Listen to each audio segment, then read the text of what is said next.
আজকের রেসিপি চিতল মাছের ঝোল। আর আজকে চিতল মাছের এই ঝোল রান্না করব কচুমুখী বা গাঠি কচু দিয়ে।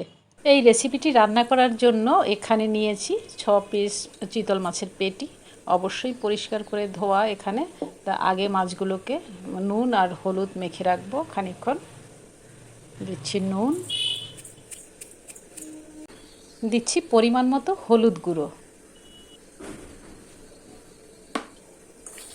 এই নুন হলুদ দিয়ে মাছগুলোকে ভালো করে মেখে কিছুক্ষণ রেখে দেবো। এই 5-7 মিনিট হলেই যথেষ্ট, বা কিছুটা সময় যদি বেশিক্ষণ এটা মাখা থাকে তাতেও কোনো অসুবিধে নেই। মিনিট 10 পর আমি মাছগুলোকে বার করে নিলাম। এবার এক এক করে এগুলোকে ভেজে নেব।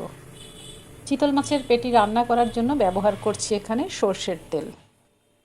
কড়া যতই ভালো মানের হোক না কেন, যদি ভালো করে গরম না হতেই আমরা মাছের টুকরোগুলোকে ছেড়ে দিই তেলের ভেতরে, তাহলে লেগে পড়বে, উল্টানো যাবে না, উল্টাতে অসুবিধে হবে।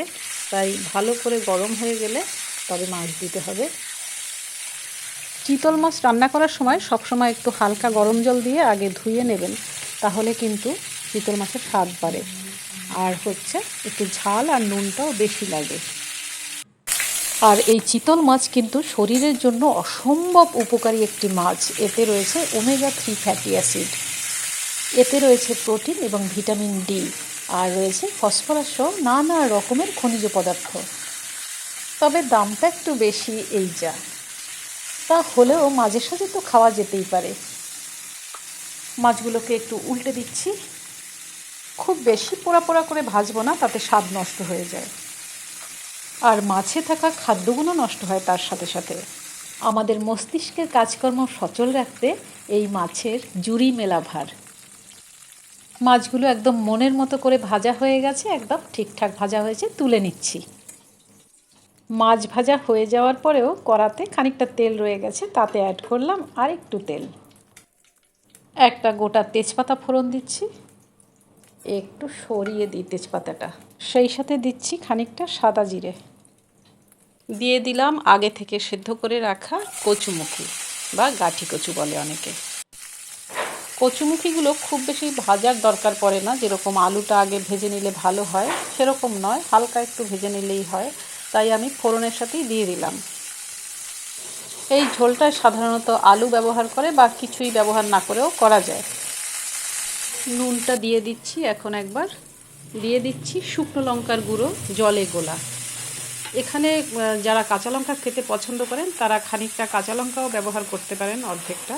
তবে আমি মনে করি চিতল মাছের শুকনো লঙ্কাই খুব ভালো খেতে হয়। আর আগেই বলেছি যে ঝালের পরিমাণটা একটু বেশি দিতে হয়। দিয়ে দিলাম আদা বাটা। তবে বর্ষাকালে কোনো কোনো মাছে কচুমুখী দিয়ে রান্না করলে যথেষ্ট খেতে ভালো হয় আলুর থেকে। বিশেষ করে ফলই মাছ, পাবদা মাছ বা এই চিতল মাছ। আর যেই মাছে আপনি কচুমুখী ব্যবহার করবেন সেখানে ধনে বাটা দিয়ে দেখবেন স্বাদ কিন্তু দ্বিগুণ হবেই।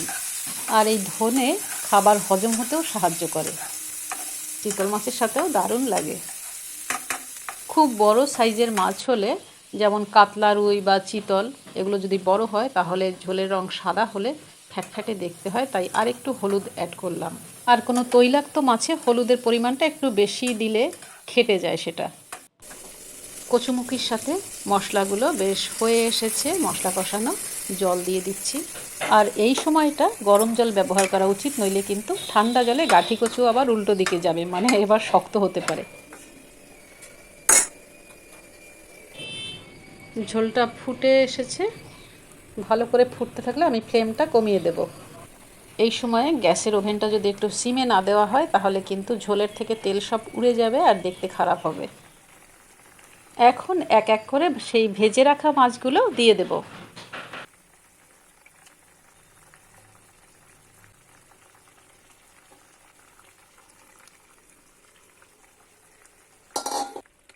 এবারে মাছগুলোকে একটু উল্টে দিচ্ছি।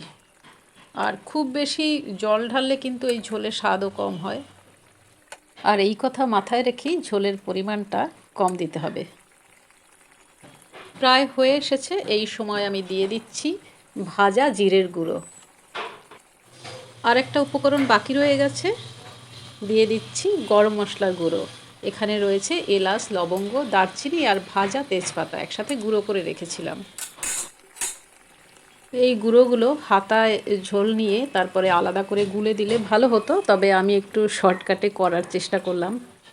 একটু ঝোলগুলো তুলে দিচ্ছি উপরে, তাতে মিশে যাবে ভালো। ঝোলটা রেডি হয়ে গেছে, আমি ওভেনটা এবার বন্ধ করে দিচ্ছি।